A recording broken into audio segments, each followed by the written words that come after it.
morning, guys.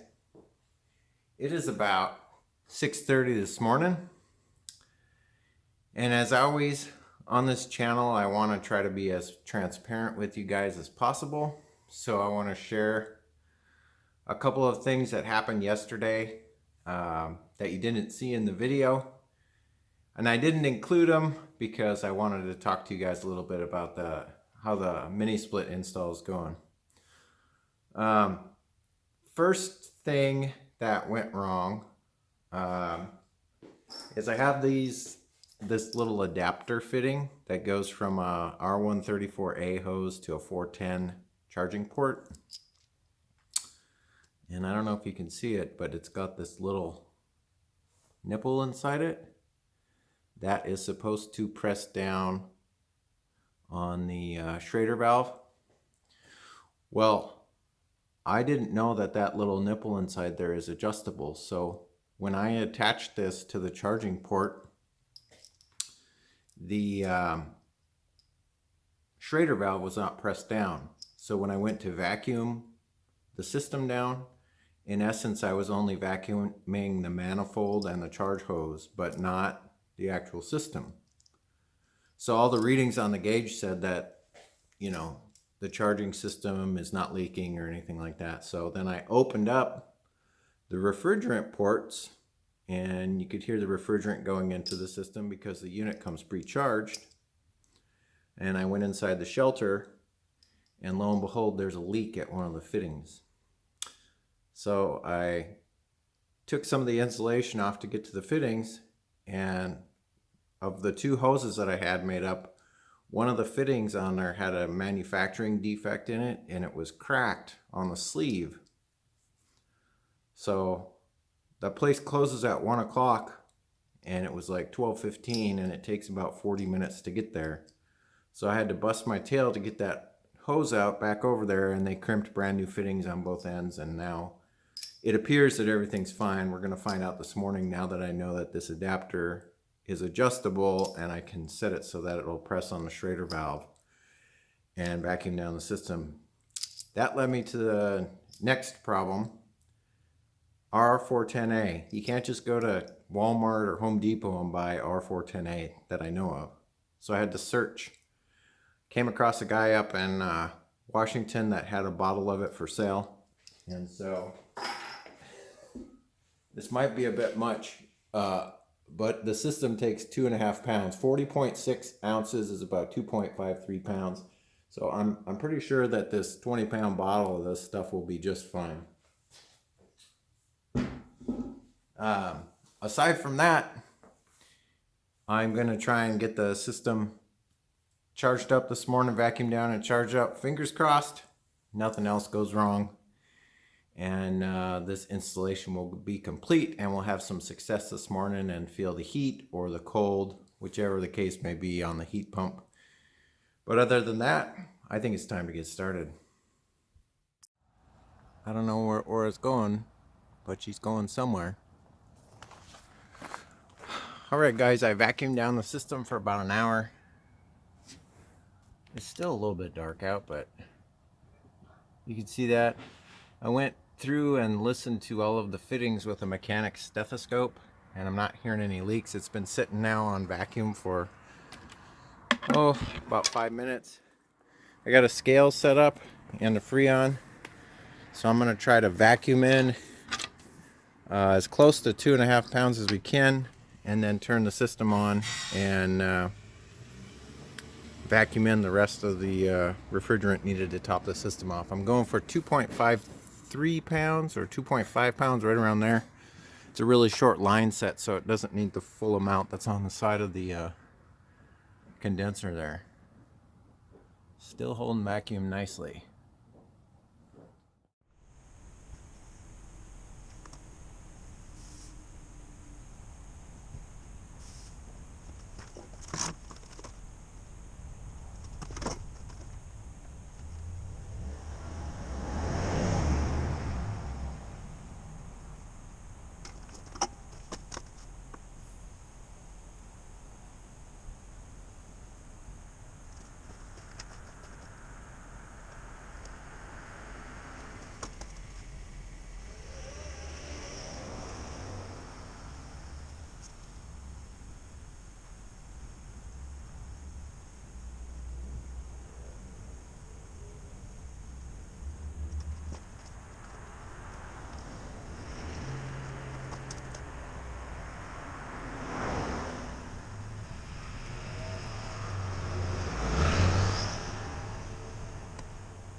I was able to get the full charge in the system with just the vacuum that was on it. So it's a little bit heavy on the charge. What I did is I turned the unit on manual mode, forced cooling, as you can see here. And what that does is it turns the fan on low and then turns the compressor on the maximum setting. And so that way the compressor's running and it's cycling the Freon. And I'll go out and I'm about 0.2 or 0.3 pounds over the charge, so I'm going to have to let a little bit out. I think the amount that's in the hoses, if I just disconnect them, would probably be sufficient. So I'm going to test out the system, we'll see how everything works, and then we'll move forward from there. Okay, got the unit running and I removed the charging hoses. It seems like the refrigerant charge is perfect. This thing is putting out a tremendous amount of heat. I have it on heating mode. I mean, it heated up the structure in about 3 minutes. And the fan is hardly even blowing at all. So the compressor and the fridge and everything are on right now, and look at the draw. So we've got, looks like we're pulling 500 watts of AC and 34 amps of DC. However, the sun just came up and the solar panels are starting to fight back. So maybe this is just the initial startup, and everything from here on out is going to run much smoother. Maybe once the system gets, I don't know if it gets broken in or whatever, but this is the heating side of the mini split, and let me tell you, it's putting out some, like the air coming out of there, it's got to be at least 90, 100 degrees. It's pretty freaking hot. So I'm stoked. I'm gonna do some finishing up items. I gotta tie wrap some stuff, and then we'll move on to the next stage of this project. Okay guys, so the unit, this is crazy. So okay, so this morning when I came in, it was 45 degrees in the shelter, and right now it's 67, 57. Let's see here. It says 57, but that's on the wall. The unit went into low mode. It started off in high, probably to get caught up, and now it's in low mode, and it's still putting out heat. And you can hear when the compressor turns on and whatnot. But here's the thing, it heated up the structure from the time I turned it on in 4 minutes. So I know it draws down quite a bit when the compressor's on. Like right now the compressor just kicked back on, so now it's pulling 500 watts again. But this thing puts out a tremendous amount of heat. Now this unit is meant for like a 300 square foot room with an 8-foot ceiling. So you're looking at 84 square feet with a 7-foot ceiling, and I mean, you can't even hear the thing. It's quite, the only thing you hear is the compressor outside a little bit. So I'm totally impressed with this thing. Now I don't know if we'll be able to run this overnight, like if we're in a snowy area. I don't think I have enough battery bank to do that. Maybe in the future, if I upgrade to lithium iron phosphate, we'd be able to run it overnight. I'm not certain. Only time will tell on some more adventures with Abel series, but for right now, I mean, it's doing what it's supposed to be doing.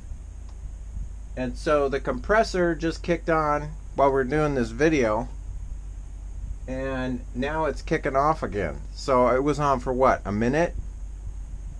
So yeah, it just kicks on when it needs the heat. And like I said, the solar is coming online and it's starting to push back into the batteries.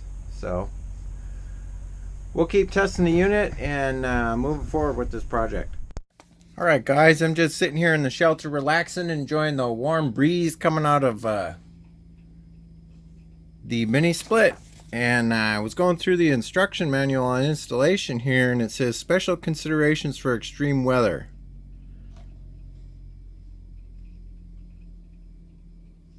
You see this? If needed, build a barrier in front of the unit to protect it from extremely heavy winds. And if you're exposed to heavy rain or snow, build a shelter above the unit to protect from rain or snow. Be careful not to obstruct airflow around the unit. Well, guess what, Pioneer? Say no more.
Guys, I'm gonna go out on a limb and say I'm extremely thankful that this project is done, which should have taken a day, ended up taking 3 days.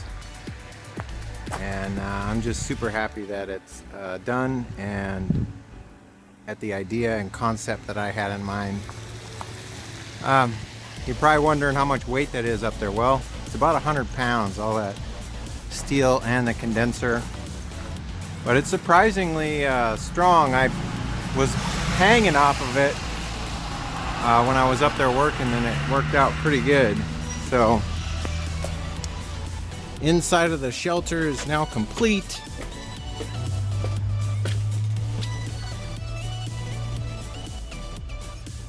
It's set up utilitarian, which is the way I like it. Everything's serviceable, and I couldn't be happier with the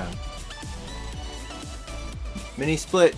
And I'll give you guys some reviews coming up here when we head out for a weekend. It might be a couple weeks, and we're hoping that there'll be snow somewhere so we can test it out. If you guys like this video, give me a thumbs up. If you aren't subscribed yet,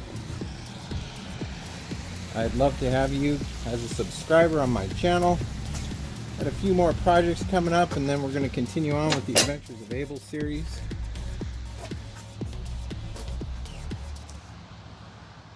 But as always, take care, guys. Catch you next time. See you later. Bye-bye.